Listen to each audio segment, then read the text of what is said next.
Hola y bienvenidos a una nueva inmersión. Hoy tenemos sobre la mesa un solo documento, pero es de los que pesan. Un comentario muy detallado sobre el Evangelio de Mateo. Y la verdad, vamos a intentar entender por qué este texto, con 2000 años a sus espaldas, sigue dando tanto que hablar. Es que la clave, y es lo que el comentario subraya una y otra vez, no es solo la historia que cuenta, que bueno, es de sobra conocida, Claro. sino cómo la cuenta. Cada detalle, cada elección de palabra, parece tener una intención muy concreta. Pues esa es nuestra misión de hoy, explorar ese carácter único, esa estructura tan deliberada. Y sobre todo fijarnos en algunos momentos clave que, si te soy sincero, yo siempre había pasado por alto. Ya verás que hay sorpresas. Vamos a desgranar esto. La primera impresión que me llevo de los apuntes es que el autor de Mateo no escribía para todo el mundo. No, tenía un público muy específico en mente. Totalmente. Lo que resulta fascinante, y es el punto de partida de todo el análisis, es el marcado carácter judío del texto. Ajá. El autor selecciona hechos, recalca puntos y usa una forma de expresarse que, apela directamente a un lector judío del primer siglo. No es un texto genérico, es un argumento dirigido. Y eso se ve desde el principio, ¿no? Porque, a ver, la mayoría de la gente, yo el primero, cuando ve una genealogía al empezar un libro, Desconecta. desconecta. Es la típica parte que te saltas para ir a la acción. Pero el comentario insiste en que aquí, en Mateo, eso sería un error garrafal. Sería perderse la tesis del libro entero, que se presenta en el primerísimo versículo. ¿En serio? Tan pronto.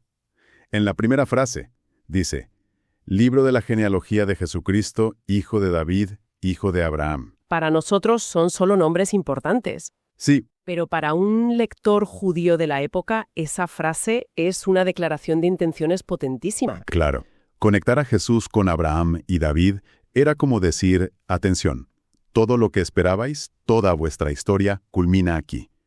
Es empezar muy fuerte. Muchísimo. Abraham es donde empieza la promesa, y David es el rey por excelencia de cuyo linaje vendría el Mesías. Empezar así es poner todas las cartas sobre la mesa desde el segundo uno. Claro, y eso me lleva a una pregunta que el propio comentario se hace.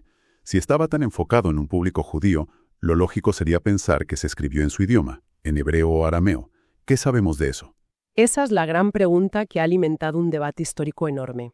Hay testimonios muy antiguos, de los primeros padres de la Iglesia, que aseguran que Mateo escribió originalmente en hebreo, lo cual tendría todo el sentido del mundo. Vale, hasta ahí lógico. El problema es que el texto griego que nos ha llegado no parece una traducción. Es un griego muy fluido, muy pulido. Ah, Es tan bueno que algunos expertos, para intentar cuadrarlo todo, llegaron a proponer una teoría que el comentario llama de doble original. como que el autor escribió dos versiones, una en cada idioma. Exacto. La idea era que Mateo preparó una versión en hebreo para su gente y otra en griego para el resto del mundo. Suena ingenioso, pero el comentario es muy tajante al respecto.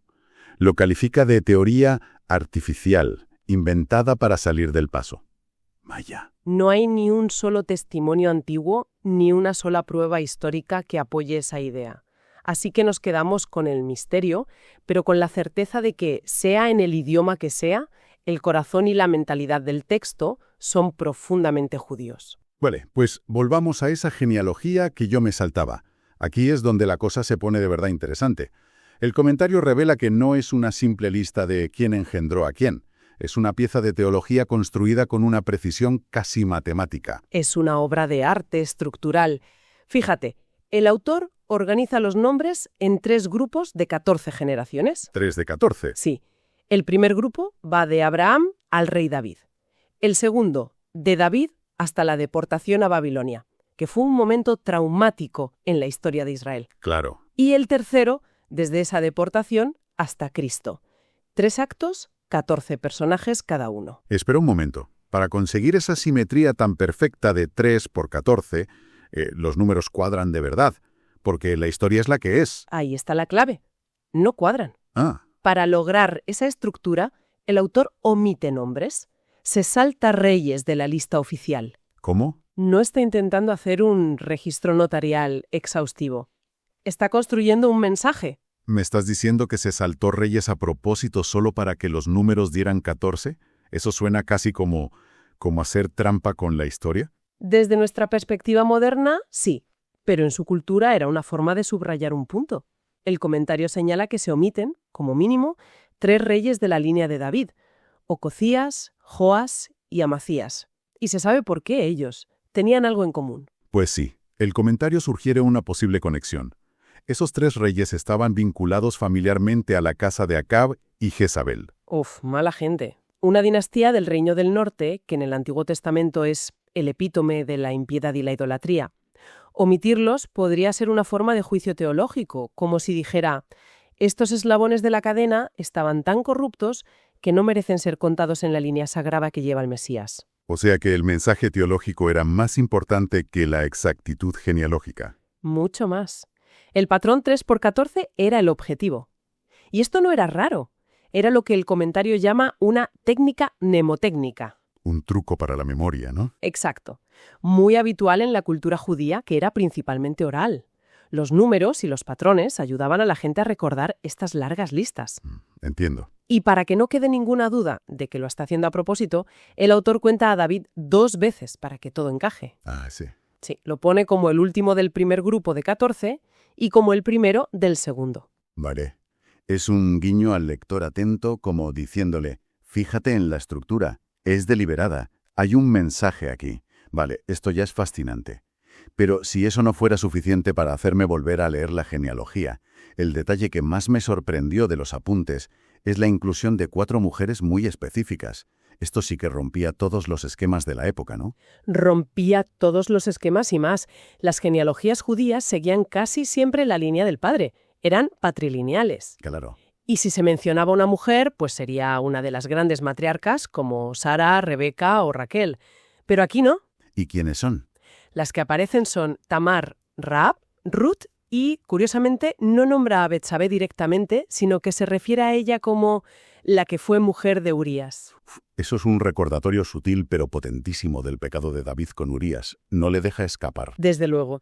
Y lo que el comentario resalta con mucha fuerza es lo que estas 4 mujeres tienen en común, y no es precisamente un historial impecable. Ah, no. Para nada.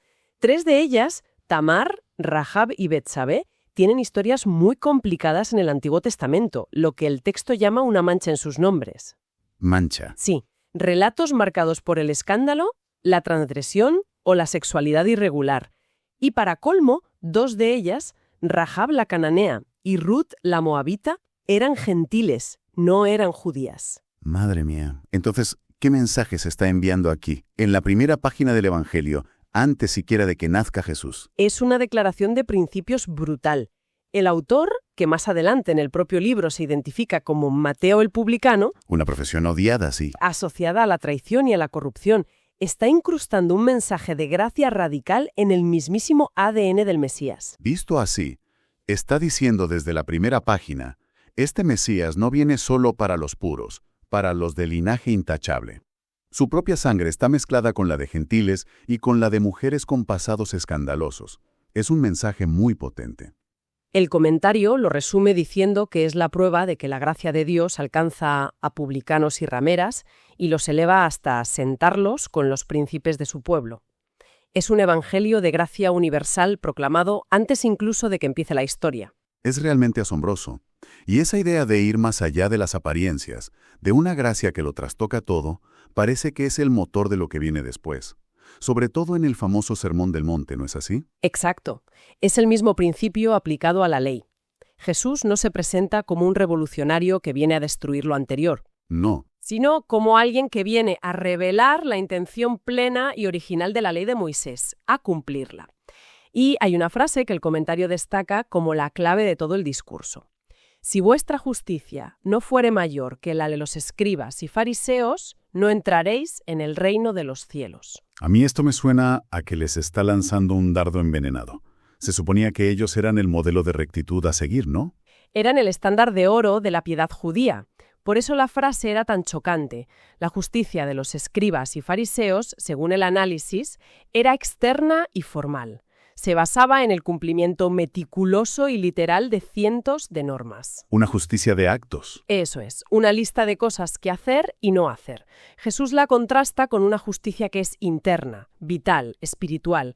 Ya no se trata solo de lo que haces, sino de quién eres por dentro, la raíz de tus acciones. Y para que no quede en algo abstracto, da ejemplos muy concretos y muy duros. Sí, el comentario se centra en dos que son clarísimos. El primero sobre el asesinato. La ley de Moisés decía no matarás. Vale. Los maestros de la ley lo habían interpretado como un estatuto criminal. Si no has quitado la vida físicamente a alguien, has cumplido la ley. Estás limpio. Pero Jesús lo lleva a un nivel completamente distinto. Un nivel casi imposible. Totalmente. Dice que cualquiera que se enoje con su hermano ya es culpable ante el juicio. Que quien le insulte llamándole raka, una palabra despreciativa en arameo, o fatuo, es reo del infierno. Madre mía. Está llevando el mandamiento del acto físico al estado del corazón. La ira, el desprecio, el insulto, son vistos como la misma semilla de violencia, que si se deja crecer acaba en el asesinato. O sea que la transgresión no empieza cuando coges el arma. Empieza en el corazón. En no cometer un asesinato, sino en algo que parece mucho más inalcanzable como no sentir nunca esa ira que podría llevar a él. Eso cambia las reglas del juego por completo. Y hace lo mismo con el segundo ejemplo, el adulterio. A ver, la ley prohibía el acto físico del adulterio. De nuevo, una prohibición sobre una acción concreta. Jesús va a la raíz y dice, cualquiera que mira a una mujer para codiciarla, ya adulteró con ella en su corazón. Uf. La acción, dice él, nace del deseo, de la intención, y es ahí, en la mirada intencionada, en el pensamiento consentido, donde se comete la verdadera transgresión espiritual. La verdad es que es un listón tan alto que resulta abrumador, te hace pensar que es imposible de cumplir. Y quizás ese sea precisamente el punto que quería transmitir. No es una lista de reglas que puedas marcar como cumplidas, es una llamada a una transformación interior total. Exactamente. Es una justicia que va más allá de la apariencia y se instala en lo más profundo del ser. Esa es la justicia mayor de la que hablaba. No es hacer más cosas que los fariseos, es ser diferente por dentro. Hablando de barreras, nos vamos ahora al final del Evangelio, a un momento que el comentario describe como casi cinematográfico, la crucifixión. Y ahí ocurre algo con una barrera muy literal, ¿verdad? Sí, es un detalle que a menudo se lee rápido, pero que está cargado de un simbolismo potentísimo. El texto dice que en el instante exacto en que Jesús muere en la cruz, he aquí, el velo del templo se rompió en dos, de arriba a abajo. Vale, para entender la importancia de esto, primero tenemos que saber qué era exactamente ese velo. No era una cortina cualquiera. En absoluto. Era una cortina enorme, muy gruesa y pesada, elaboradísima, que en el templo de Jerusalén separaba el lugar santo del lugar santísimo. El lugar santísimo, el corazón del templo, el espacio que representaba la presencia misma de Dios en la tierra. Y nadie, absolutamente nadie, podía entrar ahí. Nadie.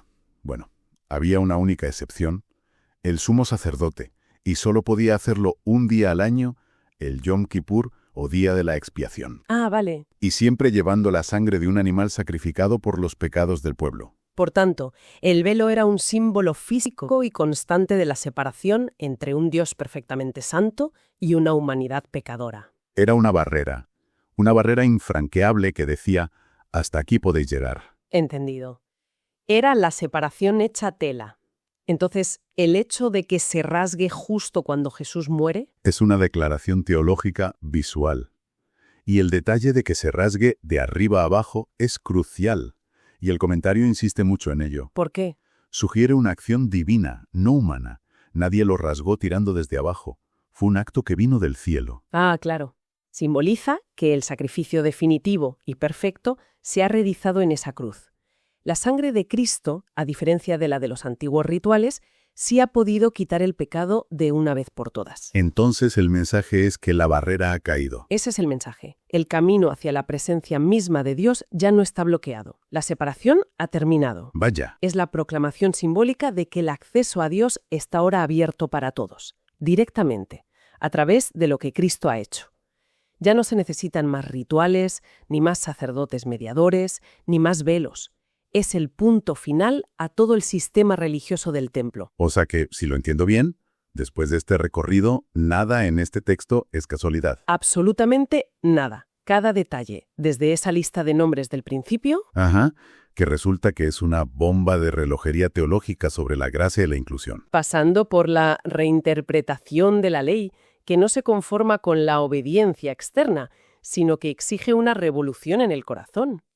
Y terminando en una cortina que se rompe, declarando visualmente que las barreras entre Dios y la humanidad han sido derribadas. Todo forma parte de un argumento muy bien construido. No es solo una crónica de eventos, es una tesis.